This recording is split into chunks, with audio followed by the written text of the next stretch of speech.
चैत को महीनो आयो, होली पछला दिन आया, शीतला सतमी आई, गांव में शीतला माता आई, सगळा लोग केवने लाग्या, माता आई, कोई शीरो कर्यो, कोई पोळ्या करी, माता ने उन्नो उन्नो भोग लगायो, माताला आंगरी घनी आग हुई, जरा माता दौड़ती दौड़ती कुंभार का घरे गई, कुंभार ने कियो मारा आग में घनी आग हुए, जिको घरा में लूटनो है, बच्चे माता लूटी और बोली थारा घर में कहीं ठंडो ठंडो हुई तो मने खावने दे। कुंभार राम रोटी माता ने खावने दी, माता ठंडी ठंडी होगी, कुंभार केवने लागी और माता भी केवने लागी, सगळी नगरी पाटे उतरी और कुंभार थारो घर सब सोनारो हुईला।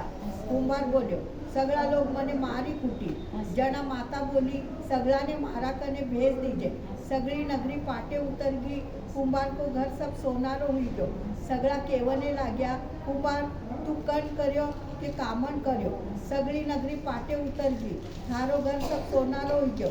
कुंभार बोल्यो मैं कण कर्यो न कामण कर्यो, मैं शीतला माता ने ठंडी करी, ते सगळा जना उन्नो उन्नो जिमाया, जीनासु मातारो अंग बढ़्यो, इन कारण सु सगली नगरी पाटे उतर गई।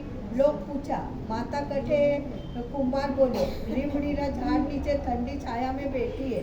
सगला लोग माता कने गया, उन्हें विनंती करी, जना माता बोली ते सगळा मने उन्नो उन्नो जिमाया, मारा जीव ने छाला आई गया। कुंभार मने ठंडो जिमायो, मैं ठंडी हुई गई, इन कारण से सगली नगरी पाटे उतर गई और कुंभार को घर सब सोनारो हो गयो। लोग पूछने लगे मैं काई करा, जना माता बोली होली हुआ पचे 7 दिन मारा आंता पाळनो, शीतला सतमी ने मारी पूजा करके ठंडा को भोग लगावनो, पचे 12 महीना से शीतला सतमी आई, गाँव को राजो सगळा ने कियो, कोई मातो नावनो नहीं पीसनो नहीं, सतमी ने माता की पूजा करनी, ठंडा रसोईरो भोग लगावनो, सगळा जना कियो जिसो कर्या, सगळी नगरी में आनंद हुयो, जा नापाने हुईजे, खोटी री खरी अधूरी री पूरी कर। अबे पतवाड़ी जी की कहानी।